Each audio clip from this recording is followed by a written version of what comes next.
Okay, let's start. So, my name is Daniel Durish, and let me welcome you at virtual edition of SEO ZAS 2021. This would be the third year of the conference SEO ZAS in Slovakia that originally started as a small meetup of SEO community, but then it expanded into real conference that kind of caught us unprepared for that, but we were, of course, happy to see that.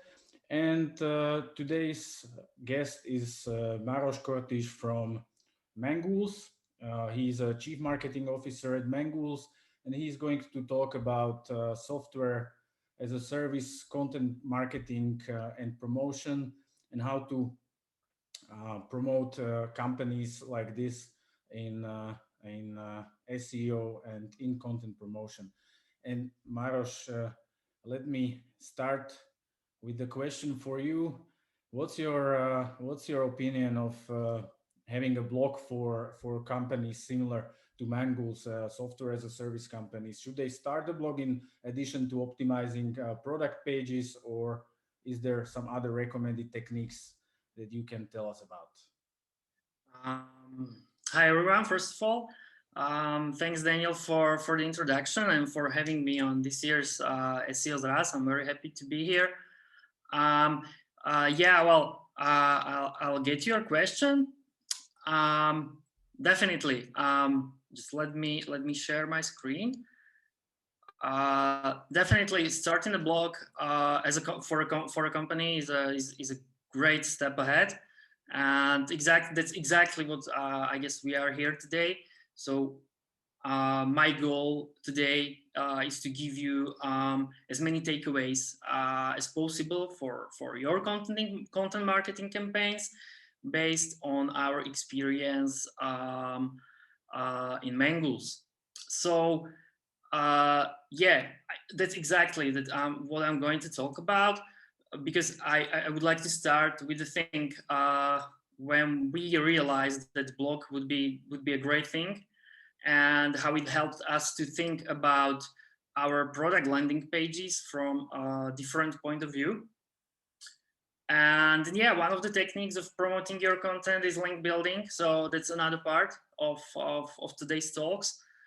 We did a bit of a different link building campaign compared to the ones that you are probably used to, or to the best practices. And of course, when everything goes well, some things can go bad, and that's another part that I would like to talk about today, because last year brought us a lot of challenges. So yeah, I think one of the answers for your question would be the difference between product landing pages and blog posts. I think that most of you know that the main goal of product landing pages is to sell products, or in the case of software as a service, to make the visitors sign up for a free trial or free account and buy your service later. When you run a company's blog, your goal is not to sell directly, or I shall say not to sell at all. You can use the blog as support for your product, which means that you will write mostly product related posts, or you can aim higher and try to rank for related keywords with a bit of a different search intent, and eventually you can become even an authority in your niche. So yeah, this is great. And yeah, but when you are going to do content marketing or to start a company's blog, keep in mind the three most important things. It's really time consuming, and it will take a lot of time to see the results compared to product landing pages. And of course, it takes a lot of money, because you have to hire content writers and you have to promote the content, and that's not for free. And the third very important thing is that measuring the return on investment of your content marketing activities can be tricky compared to product landing pages, where you have like clear conversion journey, product signups, purchases, and so on. So, but the one advice I would give you, don't compare how many blog readers buy your product with how many product page visitors buy your product. That's not the point. That's a completely different topic. Running a blog is making a new top of the tunnel. Okay. Well, yeah. As you can see, our focus on writing blog posts from 2016 is quite big.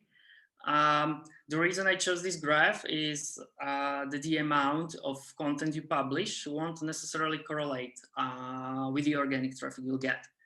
Back in 2016, when I joined the team, there were 3 product landing pages, I guess, and a few blog posts that were all product related, you know, such as data updates and new features and something like that.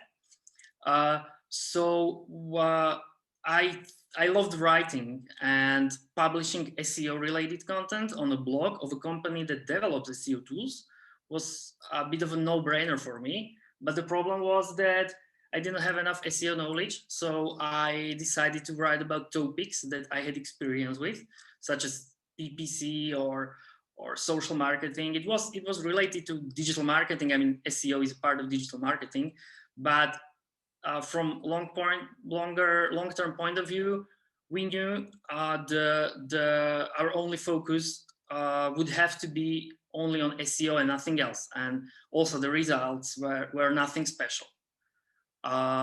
So yeah, well, which brings me to another part, and that's content planning. That's something we didn't do in the past, and I think it was a bit of a mistake.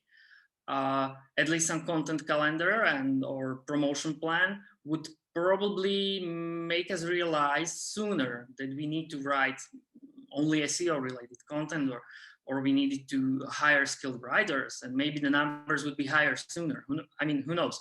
On the other hand, our use case is a bit of special because when we were a small team and we all loved SEO, so the process was more natural because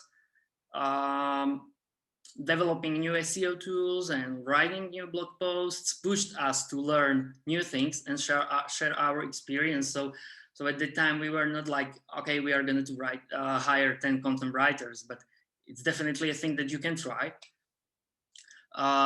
But yeah, when we started with the bare minimum, at least some planning,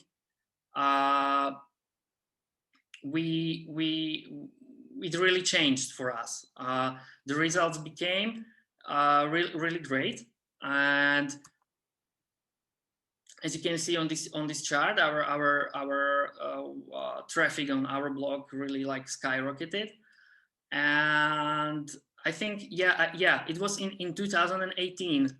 It was, I would say, the first huge breaking point of our content marketing.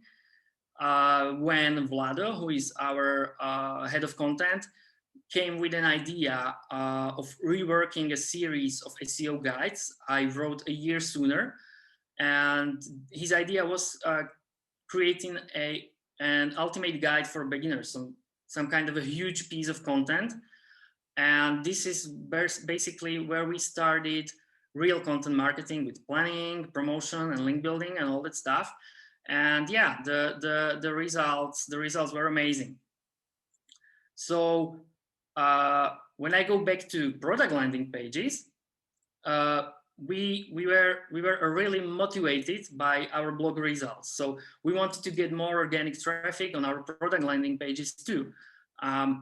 If you decide to run a company blog or a blog that with writing with related stuff to your product, that means that you can rank for keywords that are related, but they have different search intent. In our case, we have a keyword research tool called KW Finder. So let's say the ideal scenario will be ranking for a term keyword search volume with the specific product landing page. And on the other hand, ranking for a keyword, let's say how to analyze keyword research form, some navigational form. phrase, we would rank with the blog posts. Unfortunately, those new landing pages didn't work out, and I think we failed. So what happened next is we had to come with something different to boost the landing pages. We came up with an idea to recreate them as a quick guide that would show the benefits of each feature that we offer in our SEO tools. You know, how to use it, how to read the data, and how to use it on your website. In our case, we didn't have to care about cannibalization of the blog because our products are on different domains as the Mangools blog. So from the SEO point of view, this was actually a good thing because we could rank with more websites in search results. So yeah, eventually those landing pages started ranking. But as you can see on the pictures, I think still the most important advantage of these landing pages is that they rank as a side links, and they don't get too many clicks, but they get many impressions. So overall, the search results looks great. So I think, yeah, they make sense. Cool. Let's move to the link building part. I think that if there's anyone who tried link building today with us on the webinar, I guess they know that link building itself can be painful. We used to do product link building with targeted campaigns, but it's not like just that.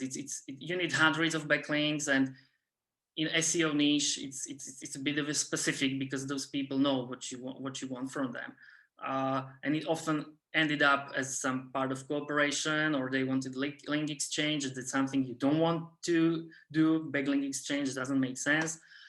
So we focused 100% of our link building energy on content when we saw the potential in our blog, because getting backlinks for something valuable, I think it makes more sense. However, as I mentioned already, in our niche, there's no easy way to fool the people because they know how these things works. We were targeting, and we still are targeting, bloggers, SEO skilled people, or at least marketers. So what we did with our link building campaign is that we did it in a bit different way. We basically made fun of the typical outreach emails. I guess you get tons of them. So we created a funny template. We did hell of a research and personalized almost everything. It was really time consuming, but in a few weeks we were able to outrank SEO guides by Moz, Backlink, or Ahrefs. Those are huge brands in the world of SEO. So it worked great. I think it was just being a bit different and being funny. And yeah, as you can see, many people decided to go for it just because they like the way we approach them. This is very important. I mean, we are all marketers, so I guess you all know that what I'm talking about. So they really liked it, and some people even loved it so much. I'll sort you out. Loved the intro, so they were hooked up by the way we approach them, and that can be important. So you are not focusing 100% only on the content that you want to promote to them, but the way you approach them is very important. And yeah, some of them even tweeted this out, which brought us some brand awareness. So yeah, enough of talking. What we did, I formulated these outreach tips that could help you with your outreach campaigns. It's like, yeah, it's 9 steps. First of all, always make sure to research and categorize your prospects. Plan wisely how you're going to approach the people. Subject line, it will influence your open rate. So yeah, that's very important. Make sure that you are outreaching only with something that you would link to. I mean, if your content is rubbish, even a perfect campaign for it will not work. Personalize more than ever, but don't be too cheesy, and don't forget to send reminders. We all have full inboxes, so yeah.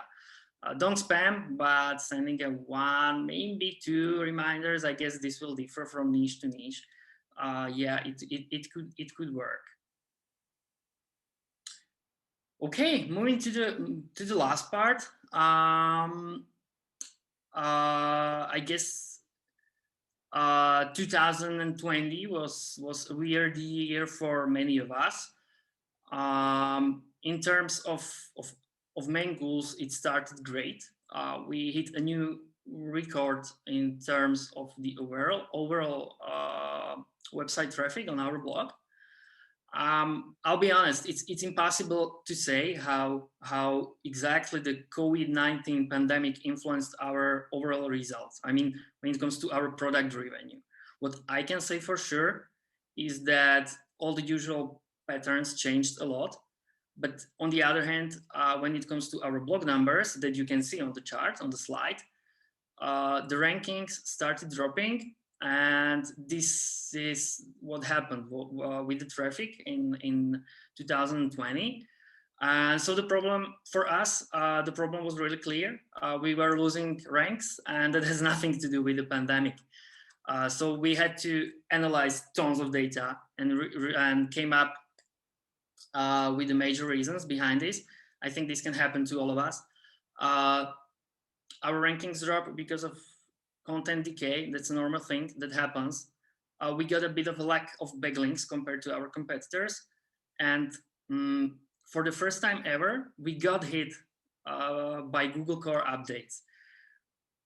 This is a big topic, I know. So I really don't want to talk about it a lot, but this is funny because never ever before we got hit by Google Core updates. But I was really digging, and I found out that Google, based on the results I saw, not only search results for for the keywords that we are targeting, but for others, I think that Google really tries hard to improve how the algorithm evaluates the search intent. There were many earthquakes in search results in 2020.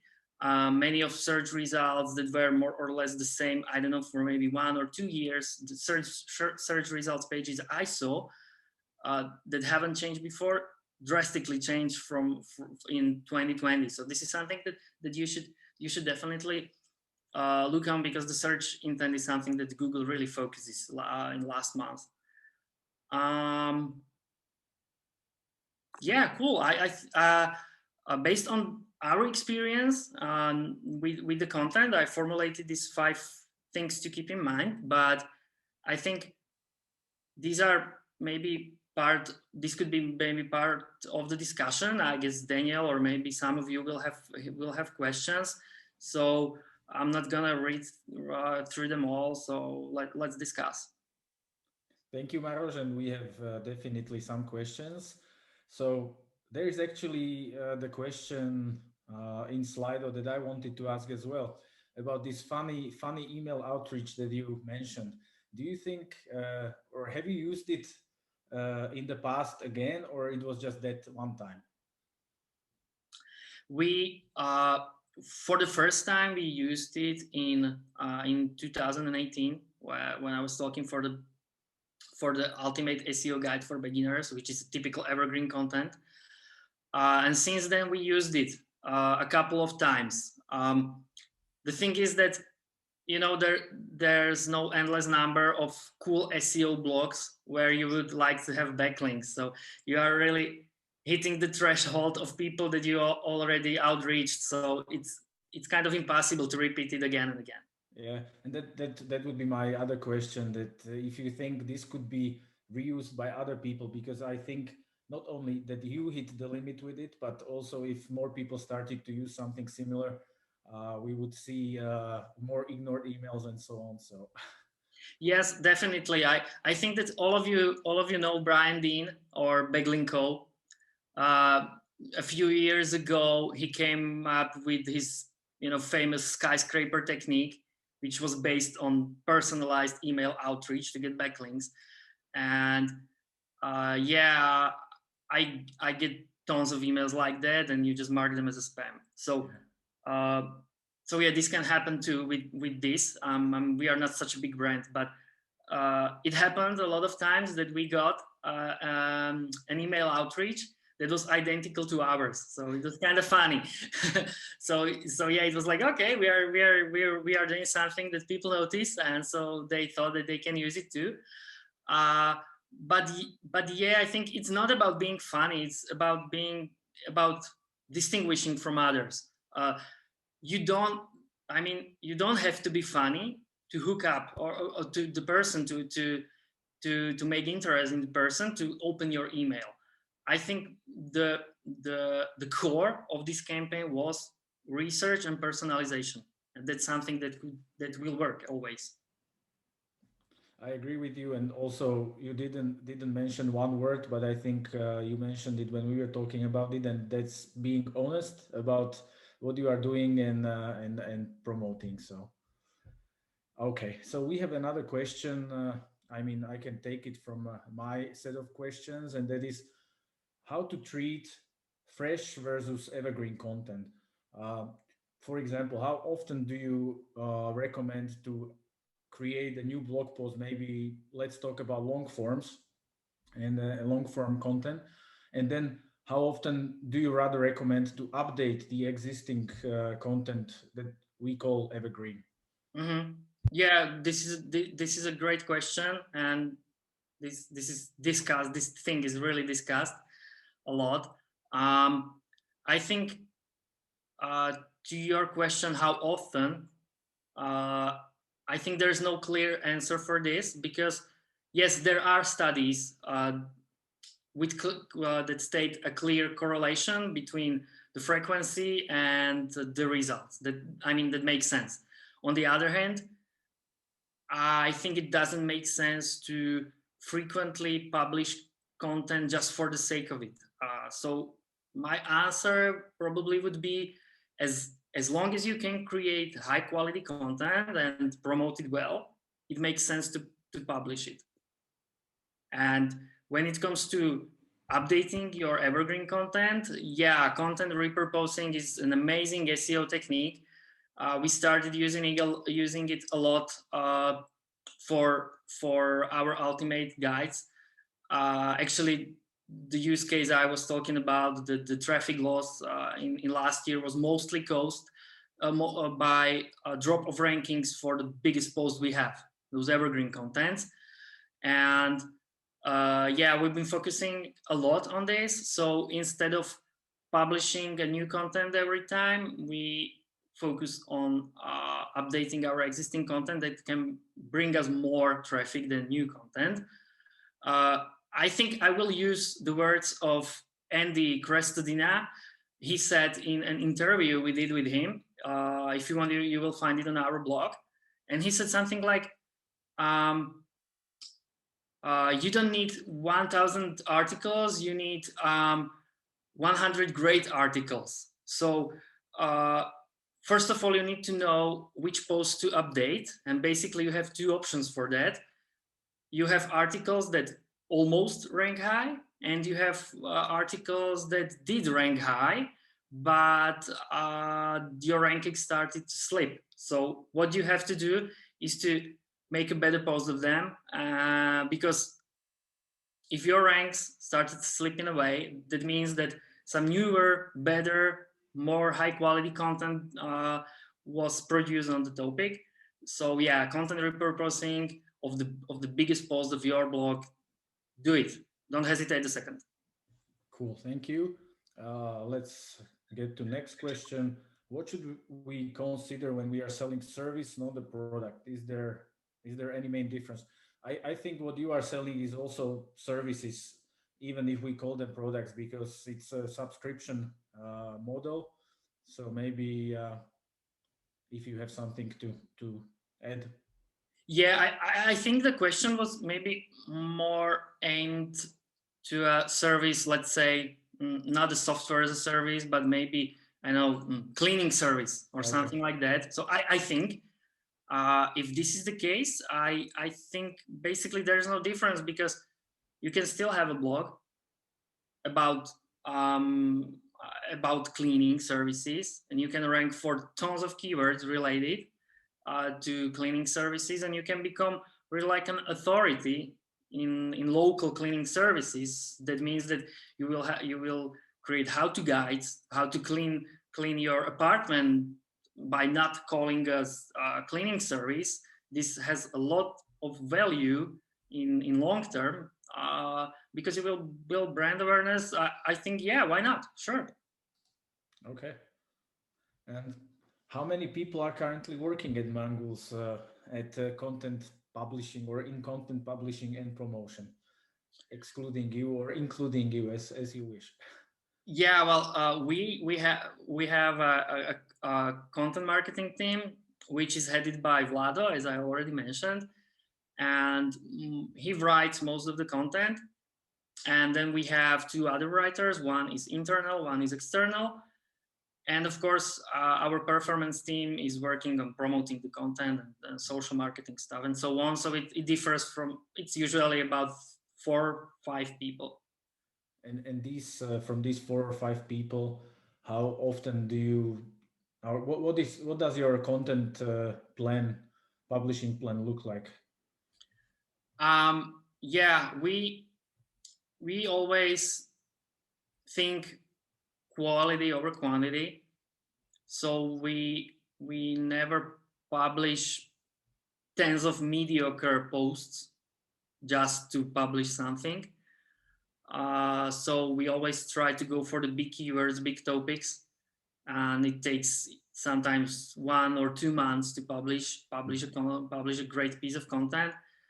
On the other hand, I think there is still some room for improvement to write more great topics. But as I mentioned, SEO is, I mean, each niche has some threshold where you cannot endlessly publish new content all the time.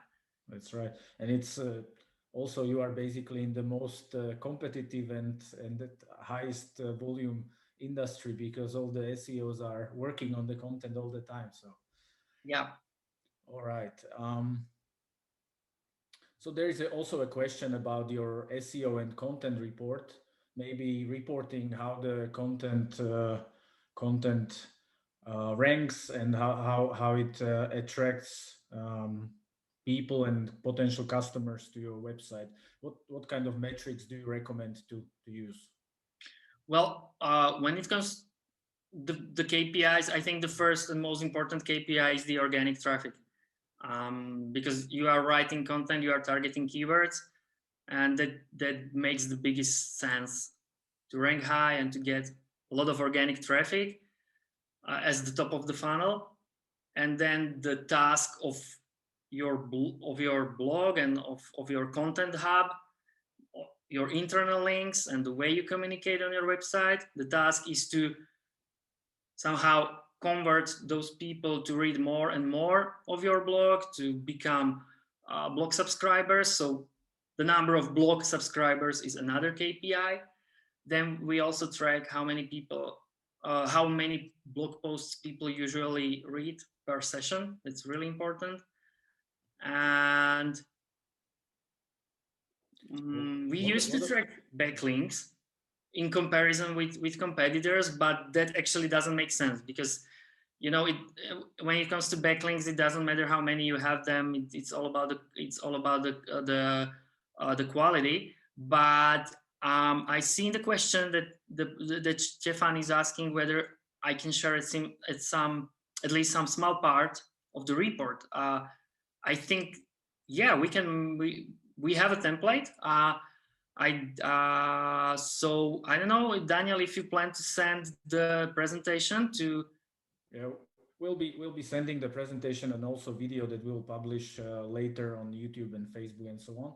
So yeah, if you provide us with the template, we can definitely send it to people. Sounds good.